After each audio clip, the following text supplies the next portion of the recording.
Hello,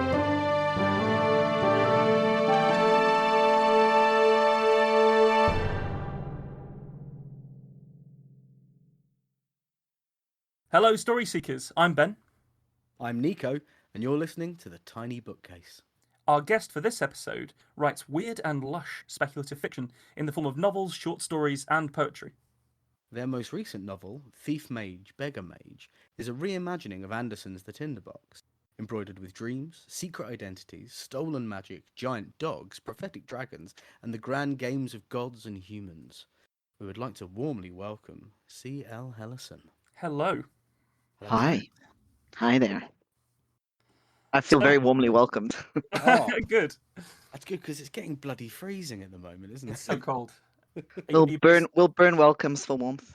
Are you burning a wood burner in the UK? No, I'm just sitting here in a dressing gown, actually. Fair enough.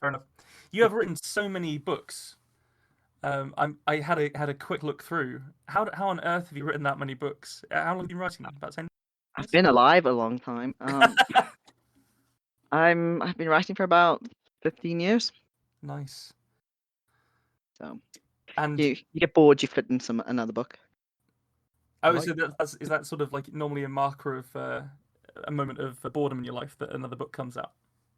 That or reality. So, I mean, we'll disclose a bit more on it when we're interviewing you later, but is that you think, oh, I've got nothing on this weekend, I might just knock out a book? Or... not quite. No. I think it's a deep desire to have something to my name instead of just survival. I mean, there's an easy way to do it. Just crimes. Just do loads of crimes. Do crime. Yeah. Yeah. Do You book gay, crime. do crime. Oh, Okay. yes. Did you say do book crimes? Of course I did. What constitutes a book crime? Dan Brown, apparently. Yeah, Dan Brown. Yeah, there we go. Oh, no, it's begun. Right, before we start trashing other authors and writers, we should probably put our money where our mouth is. So, time for some stories. Regular listeners definitely know how it goes by now. There's going to be 3 stories told, and all of them have been written to exactly the same shared prompt. This week, the prompt is the word currency. Nico, you're up first. Currency. Albert Quince Halleringford stared at the thin layer of paper slipped delicately into a folded sheath of puce cardboard and tried to work out the global economic equivalent of doing the washing up to pay for your dinner bill. There wasn't a lot on it, all told, but he reread it, turned it over, and read it again for good measure. In all senses and interpretations, it conveyed one rather simple message. The entire thing is absolutely, categorically, fucked. For emphasis, he closed the folder, reopened it, read the single sheet once more, and closed it again. Things were not quite at panic stations, but they had begun to put on their hard hats and check which panic consoles they'd been assigned to. Albert stared fixedly at the puce rectangle and wondered if he could get inside and close it behind him. Like one of those ingenious fellows you saw pouring their heart and soul out in Covent Garden for pennies. Maybe that was an idea.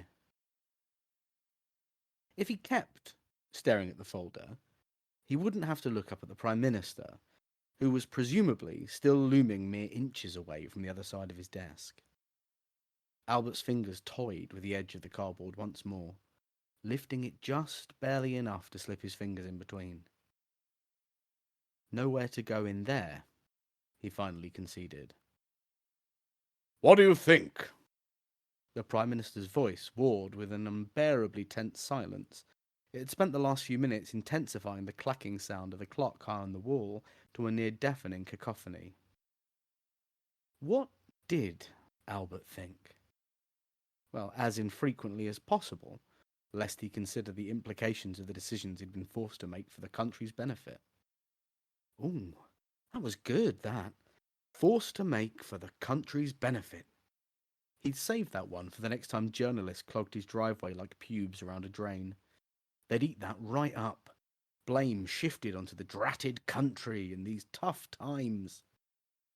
Tough times are great for a politician. You can use them as a scapegoat, or if the place somehow drags its way back onto its feet, you can take them as a win. It occurred to Albert he needed to answer. He settled on, "It's certainly unique, Prime Minister." The void of silence yawned again. "Well, you're my Chancellor of the Exchequer. Will it work?" Albert mulled again. Work was an extremely vague state of being. Of course it would work. Anything works if you put enough force behind it. But would it flourish? Would it ascend this noble isle to unparalleled heights? Would the people sing "Rule Britannia" from their balconies, a tear in the eye and Churchill in their hearts? Would they bollocks? "If I may clarify," Albert began. "You may," interrupted the Prime Minister, needlessly. Albert pressed on. "Your plan, fiscally, for the entirety of the UK is to abolish the concept of currency, returning the nation to a barter system." "Yes!" It was said with so much confidence, Albert was nearly unseated. That was the sort of confident oration that made a Prime Minister. That yes had the voice of Britain behind it. That yes was a no to all that foreign muck. That yes was absolutely sodding balmy. "Prime Minister, how do you intend to enforce this?" It seemed a fair query to Albert. If you said to the British public, "Well, there you go, you don't have any money left. I hope you're good at weaving baskets or raising cattle." It didn't, in that moment, occur to Albert that he was not in possession of either of these skills, or in fact any sort of manual capability, beyond shifting the odd decimal point to ensure an enormous bonus. "Martial law, initially. The banks have already been alerted to the change. Of course, the chaps at the top will be given some land over which to claim lordship. I imagine the public will revert to serfdom rather efficiently." Martial law. This was quite mad. How would the soldiers be paid for this? Was the budget going to be adjusted to include a number of fishing nets? "Then, of course, they'll be left with little other choice. On and on they've been banging about austerity and not having enough to scrape by. Well, now they haven't anything but what they can create. It's about time they pulled themselves up by the bootstraps. Dreadful work ethic, the British public. About time someone put it to them that handouts aren't going to happen and one must master one's own destiny." Albert considered swallowing his tongue to get out of the situation. The Prime Minister was inflated with a heady bloat of parliamentary nonsense. Pufferfish-like, he seemed to bob dangerously in the centre of the room, and the spikes were evident. It occurred to Albert that the only course that could provide him any hope here was getting ahead of the whole thing. "When do you intend to present this to the public, Prime Minister?" He tried to ignore the waver in his own voice. The eddies of the tide of shit they were sailing on began intensifying. Soon, this little brown water rafting exploit was going to end in someone's career drowning. 3 hours ago." The words rang like a dinner gong. "Sir?" "Yes. Made a statement. Haven't really checked in since. Needed to get it over to you, after all."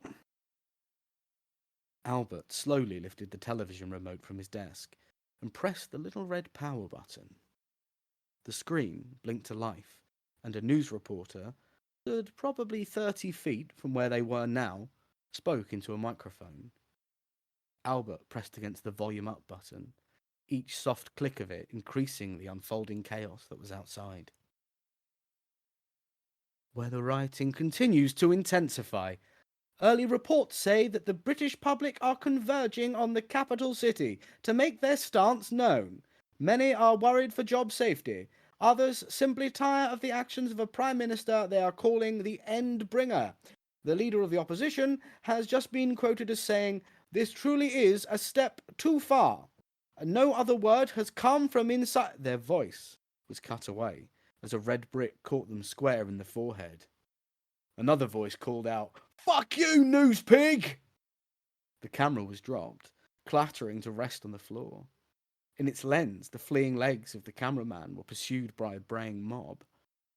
One man lifted the camera to his eye line and looked into the lens. "Anarchy in the UK!" he shouted. Blood from a wound at his chin, leaving lurid crimson spots on his white football shirt. Albert turned to look at the Prime Minister, to find the space he'd been occupying empty. He must have left, while Albert drank in the horror of what had been done. He muted the television. It was mostly unnecessary. The sound of the gathering hordes was leaking through the walls now. Just once more, for good measure, he flipped open the slice of puce cardboard. Yes, just as he thought. Fucked. Stunner. That was brilliant. So funny, man. Not sure whether to laugh or cry, but brilliant. Well done. I mean, Well read. imagine if the country was like that. I mean, are we close? Probably tomorrow. Pretty close. This will be in history now. Yeah. People are going to look back on this and think this was a documentary. Yeah. This is the problem. Oh, before we dive too deep into it, the horrendous use of the colour word puce was It's such a funny word. delightful. I think puce does to me what moist does to some other people. Oh, yeah. It is. It's got that sound, doesn't it? It does. So thank you for expanding my repertoire of words that are shit, Nick. What you do not like. Yeah. Oh no, that Yeah. was really, really well done. I really liked Extremely it. well done. Yeah. But that's my critique.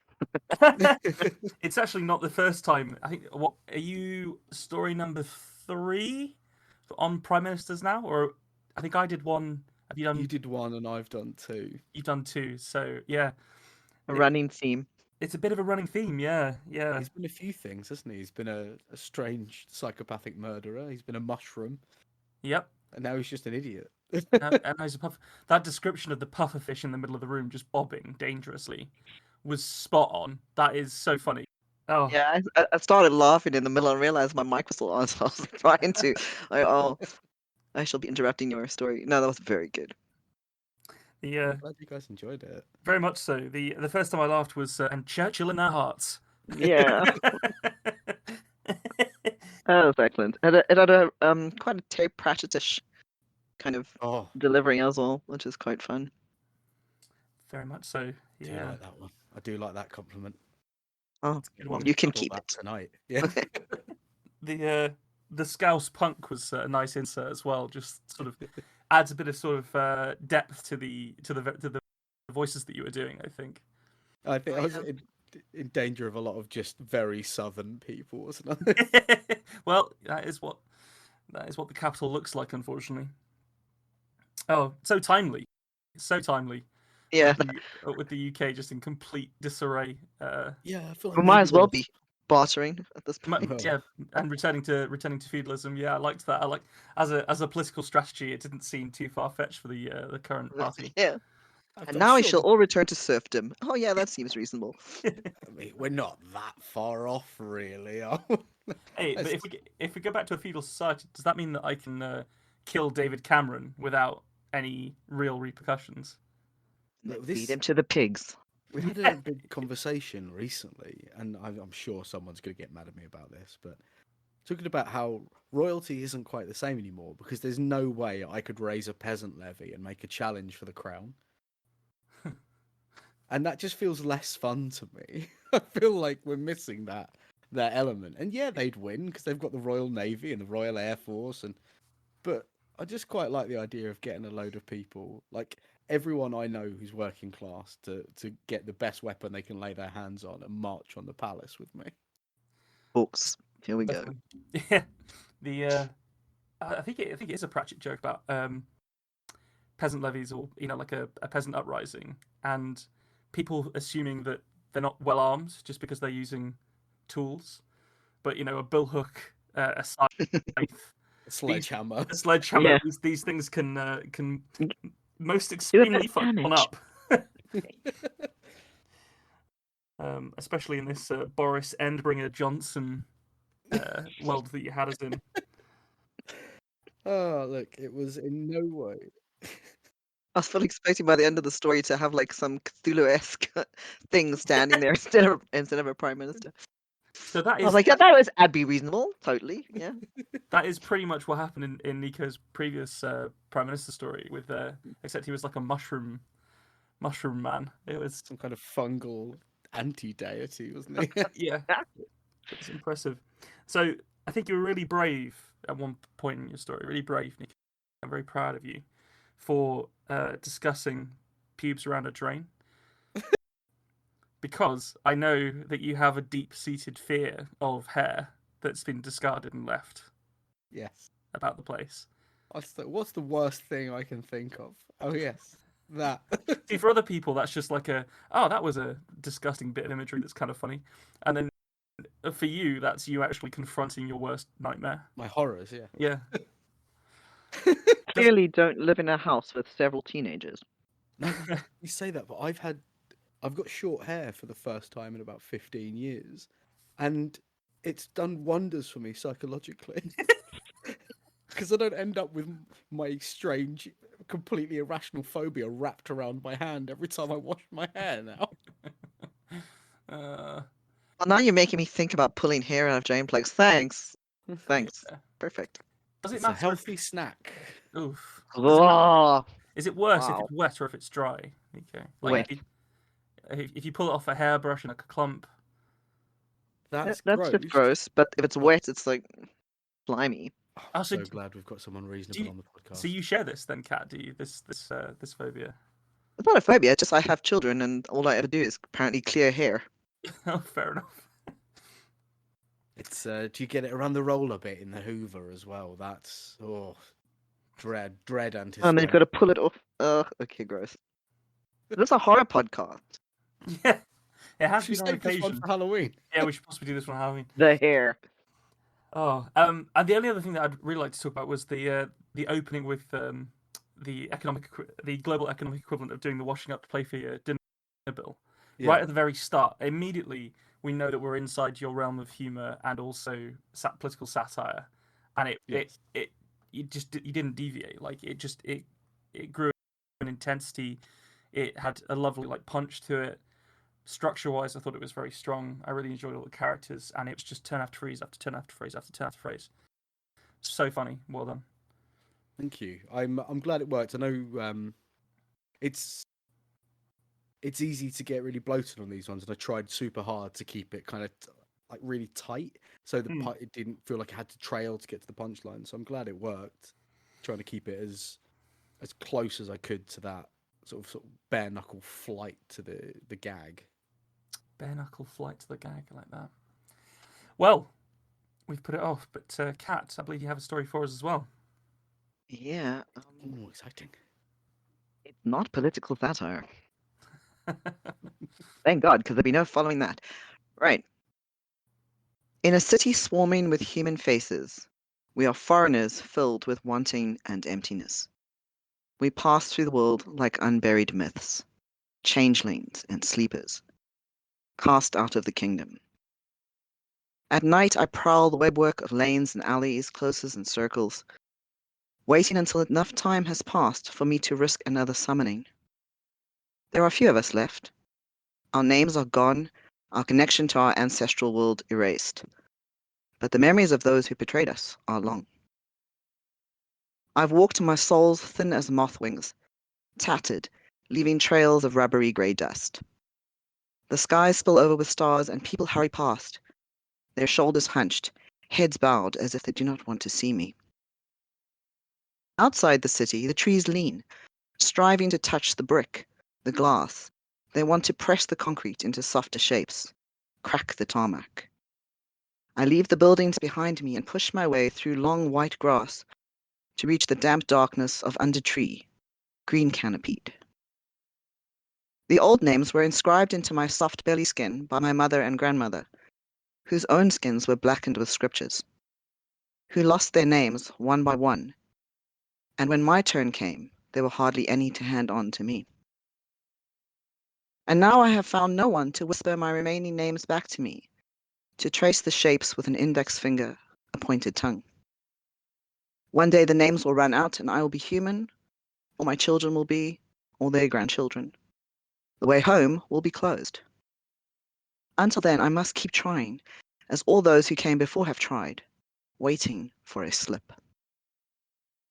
In a hollow space where the trees are stepped with wide mushrooms and the ground is colder than it should be, I clear a circle, scraping mulch and old leaves out of the way. I make a doorway to hell, or fairyland. They're much the same. Summonings are easy. Anyone can recite the words, speak the names of some duke or duchess, some minor royal of the blood. It's keeping them there that will cost you. I mark a cross in my circle door, lay a gift in each quadrant. A cat paw to the northeast, a jawbone from an unmarked grave below it. To the southwest I give silver, a bangle stolen from a teenage girl. And in the northeast I pour an egg cup of brandy. I step out of the circle, crouch down, and knock the soft earth with my knuckles 3 times. Say the name of a cousin I have met rarely and briefly. When he appears, he sneers at my paltry summoning gifts. At me. One of you, he says, and I bow in answer. Well. He throws his cloak of sealskin black from his shoulders, glares at me with eyes of ivory, blank and empty. Name it, cousin. I wish to find a consort. It seems so prosaic and human, I almost wish I could catch the words in gossamer nets and stuff them back into my mouth, chew and swallow them. Except I have been alone too long and loneliness can break you. This is something the fairies do not understand. The Duke scoffs. Such a small thing to trap a man or woman, to bring them to heel and bind their hearts in wire threads. I can give you that, he says. But it will cost you. As if I didn't know. A name. I tilt my head as I remember the scars that wove across my mother's skin, the places that had been erased, bartered. I take a breath and open my palm, hold out the little blade that has, like magic, been passed down through our family. He grins, plucks the knife, and waits as I strip my top to stand shivering, skin stippled with the faint misting rain that drifts down between the leaves. I look up to the trembling sky as he traces a square of skin, slides the sickle blade under to peel a name loose. I think only of the shape my breath makes, the way it spirals. I let the pain wash over me in cold, joyous shivers, and when he has taken my name, I let the sting of regret go with it. Another name gone, and there are so few left now. A handful carved into me when the first of us had thousands. There, the Duke of Fairy says, the strip of bloodied skin with my now forgotten name dangling from his fingers. And in return, he snaps a brooch from his lapel. It looks like a rose, but the petals curl around a silvered skull, and when I close my hand around it, hot breath screams against my palm. Here's the one you want. Name them, and you will own them. They will love you forever. The one I want. He has slipped. We knew one of them would one day. I bow and thank him, and his sneer turns indulgent, like a man who has seen a pet dog dance on its hind legs. A moment. He pauses long enough for me to step through the doorway and plunge the brooch pin into his throat. I see the moment he realizes his error, the sudden emotion in his widened eyes. I may no longer know the names of my earth-cursed family, but I still know his. But I did not finish that. I don't think there's anything wrong at all with how you finished that. Yeah, I thought it was a very strong ending. I really like this kind of story that heavily sort of steeps itself in very old fairy tales and myths and legends and I guess a little bit of spirituality as well. And the whole thing had this really sort of deep sense of understanding of the human condition, which I think is actually quite difficult to infuse in writing sometimes. But that line, "Loneliness can break you," was it really got to me, that one. Just this idea that they were just asking for help, because Yeah. they couldn't they sort of lost something, that ability to reach out. I thought that was lovely. So I was immediately pulled in. It had this massive sort of influx of this autumnal, natural influence at the beginning, and this fantastic phrase. You say, "I walked my souls as thin as moth's wings," That was a good and line. that all had that kind of like low light, like the color brown all the way through it, and I was immediately feeling that kind of this has that. My notes just say big Fey feelings, like Big this. Yeah, This big face feels like feelings. Yeah. this. This feels like that early morning mist over mushrooms, that Oh, the that's edge of fantastic. reality Fey sensation. And then as soon as it was, I was like, yeah, there we go. Here they come. Be careful A what you agree scene to. setting. Yeah. Don't eat anything. Classic one. Yeah, I really enjoyed that. Thank you. I think it had, for me, it also reminded me quite strongly of Susanna Clarke's oh god, what's it called? It's Jonathan Strange and Mr. Oh Dark. right, yeah. Okay, Yeah. yeah. No, she's very good. Thank you. I'll take that. Yes, no, she is very good. And I think that exact quality that Nico was talking about, you really captured it.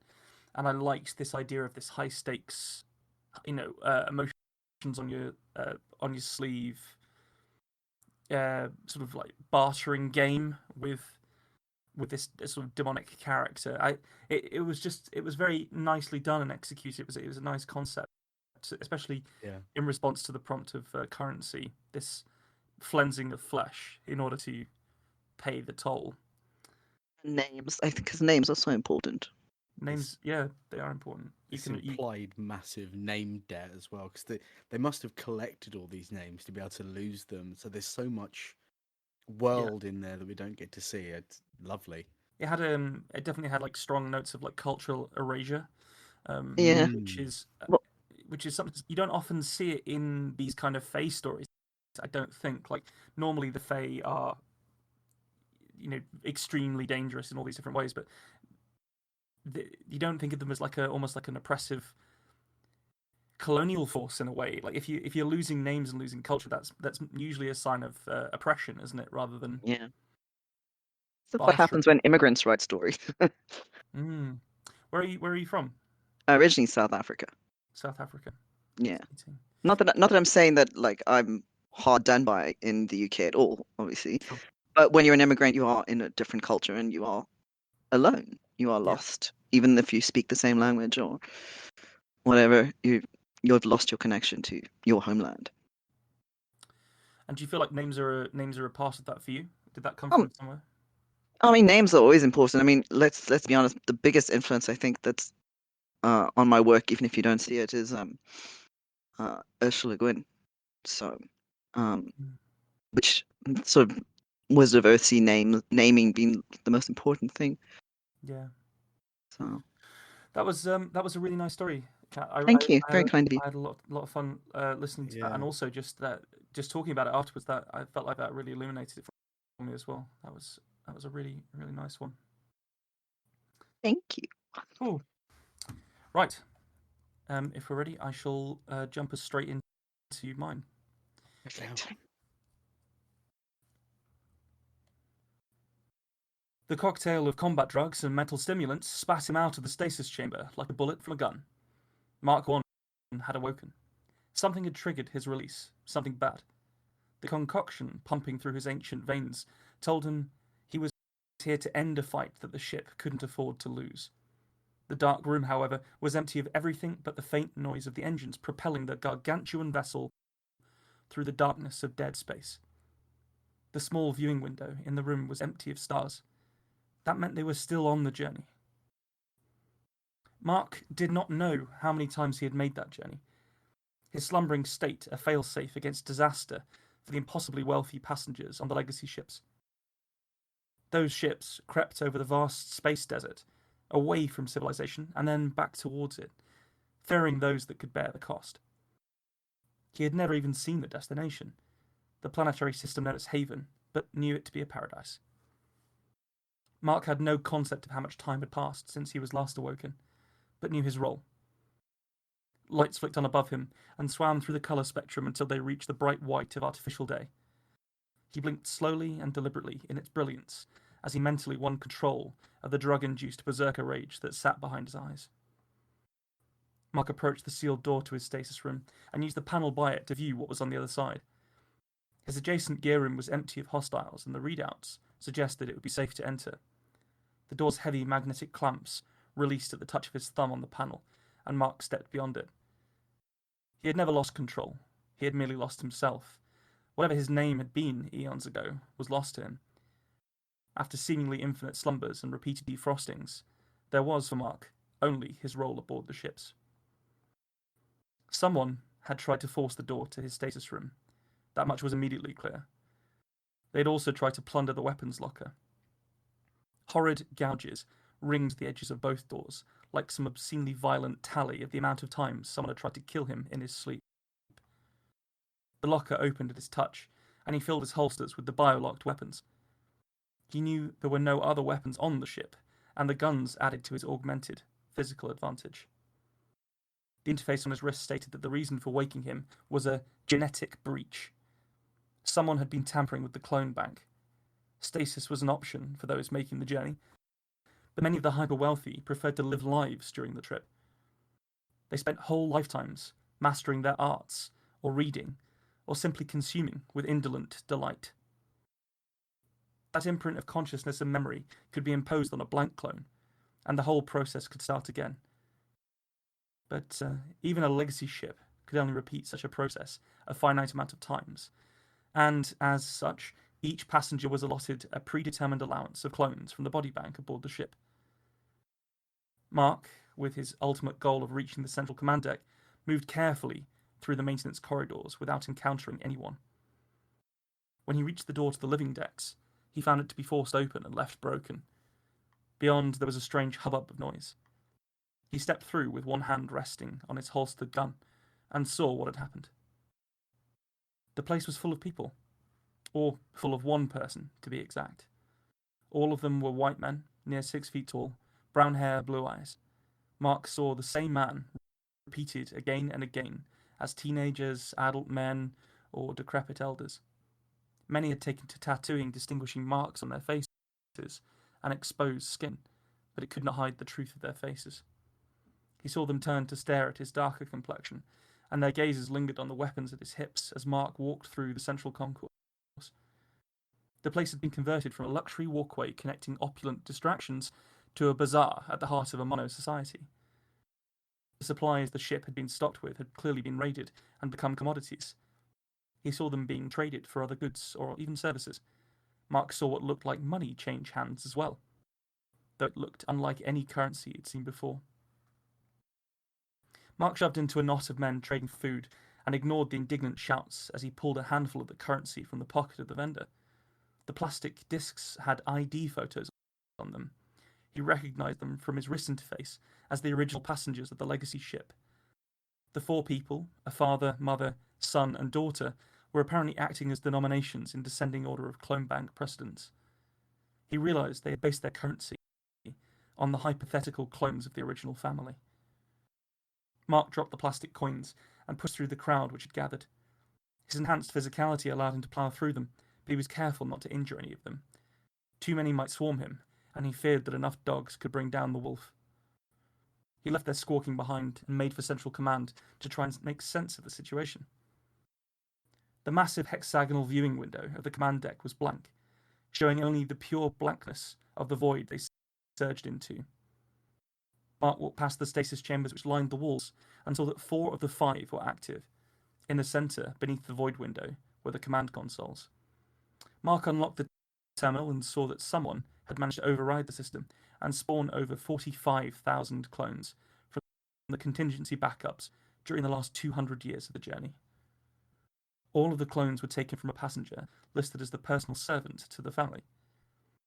The genetic breach had occurred when they had run out of the backups and tried to withdraw more from the bank's allotment of family clones. Mark calmly initiated some emergency protocols before he was interrupted by a voice.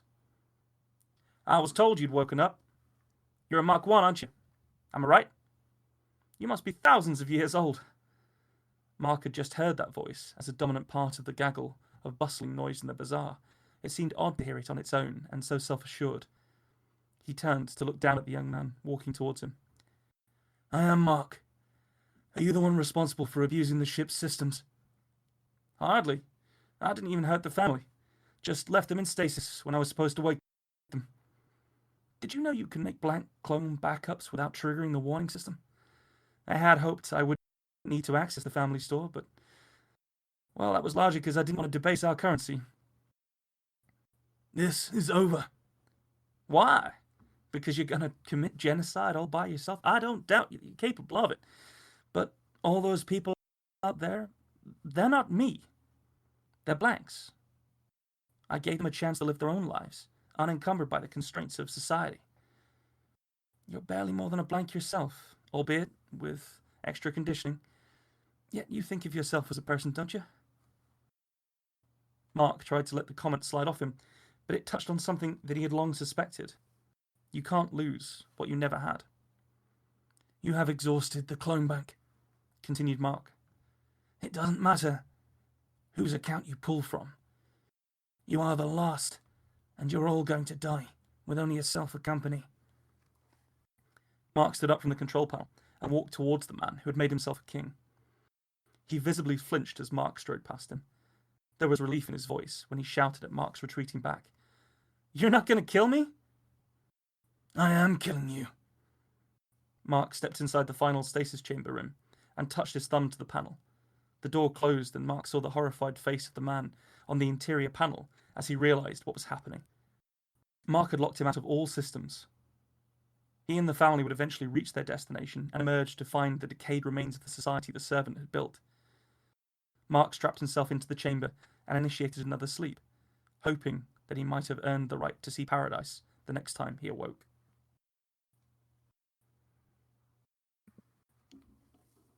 That got unbelievably heavy, man. Did it? My heavy meters askew, so I don't know. You know, around about talking about, being unburdened by society and Oh yeah, that bit. my brain was like, oh man, this is big talk for right now. I need like a biscuit and a lay down to deal with concepts like this. Yeah, wow, well done. That was dark ass shit.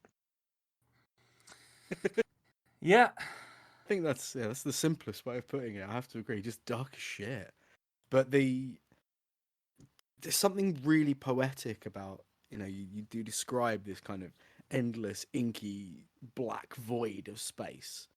Like they're surrounded by nothing, but it's actually so much worse, so much more frightening in this ship with this, strange, free-willed, physical clone culture basing a currency on these frozen family members. Maybe it's just because I have a bad brain, but I'm thinking, like, is it if you save up enough of them, you get one of them? Is it like the... Yeah, so obviously we're limited by the word count, so that was just over Yes. 1,400 words. Initially, there was a whole section about the fact that they would occasionally wake up, like they would occasionally process clones, like blank clones of the family, and then they would be used in stuff like sexual slavery and things like that. So it was actually. Well, you went dark. Yeah. So it was actually initially a lot darker than it came out in the end. I think I've just known you so long and heard so many of your wonderful stories that my brain filled that detail in. I'm like, they're definitely fucking the family clones. They're definitely fucking the family clones. That's one of those unique sentences that few people have ever said before, I think. I mean, look forward to seeing that one. Yeah. Yes. So I think as I normally, recently I feel like I've been writing a lot of violence. So I wanted to put in a character who just reeked of violence, but didn't ever do anything with it. Didn't need to. I like that. That's very cool. But brilliantly calculating, like you got that great line of, "I have no doubt you could commit the genocide. I just did." Yeah, That yeah. like it wouldn't be worth the energy expenditure of individually killing you all. I'll just let you die Just because let I've time done the do it. Yeah, maths. Yeah. there's a kind of cold and calculated cruelty to it. That actually like is a lot more intense than just random violence. Mm. Yeah, I think that's sort of what you get if you put a like an Arnold Schwarzenegger style one-man killing machine aboard a massive ship in order to keep it safe. They're sort of they have to be able to be cold and calculating as well as just have big muscles. Yeah. Also, there's maybe it's just me reading into it, but was there an implication that Mark was a sort of a construct rather than a real person? Because he said, "Oh, you're a Mark 1." He said, "Yeah, I'm Mark." Yes. So he's a Mark. Yeah, he's a Mark 1 of these things. Like a space marine type thing. It's Is the yeah, vibe I got, essentially yeah. like that's why he has this bit about you're barely more than a blank yourself, because he Yeah. is just like a walking bag of muscles and augmented reflexes with like this like killer mind placed into it. But it's seemingly with like it seeing itself as a whole person called Mark because it's got Yeah, like a Mark 1 label on it. That's a so big it old doesn't mind fuck. necessarily translate to reading it out, but in the when I first say his name, Mark 1, it's written as a name, Mark Yeah. 1, and then Yeah. later on it's just MK.1, the number. Oh yeah, very clever. Um, Sometimes you need that visual punch. I think you do, yeah. It's one of the awkward things, isn't it? Because sometimes you're just like, oh, I've got to write it like this because that's just the way it's going, but it won't translate to reading it out in a podcast. Then you have to explain it to people. It's never as much fun. Yeah, exactly. But Like explaining the joke. you've got to get these things out of your head, I find. But Oh, that Yes. was very cool. I enjoyed that. even without I'm glad. that, worked fantastically. Yeah. And I mean, you can get it because of the whole Mark 1, Mark 2 is such a Yeah, common thing. It's not like it's going to go over people's heads. People will catch it. exactly. Yeah. Yeah, you're not going. I don't know if you caught that, but that was actually the 96th, 97th, and 98th sub-decimal points of pi there. So No, I didn't catch that.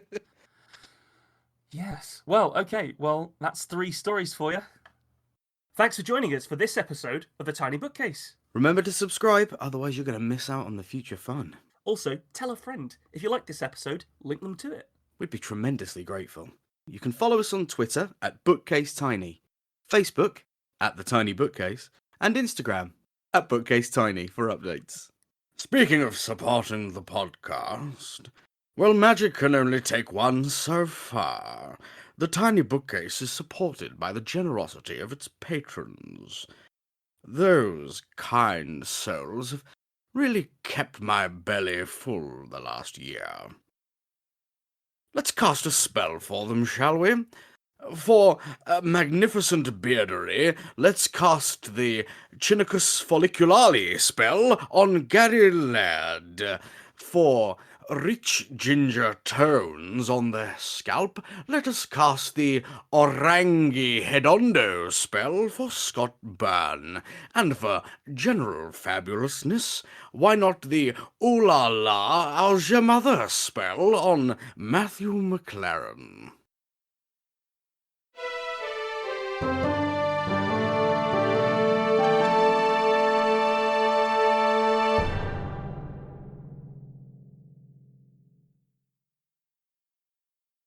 How do you come up with that shit, man?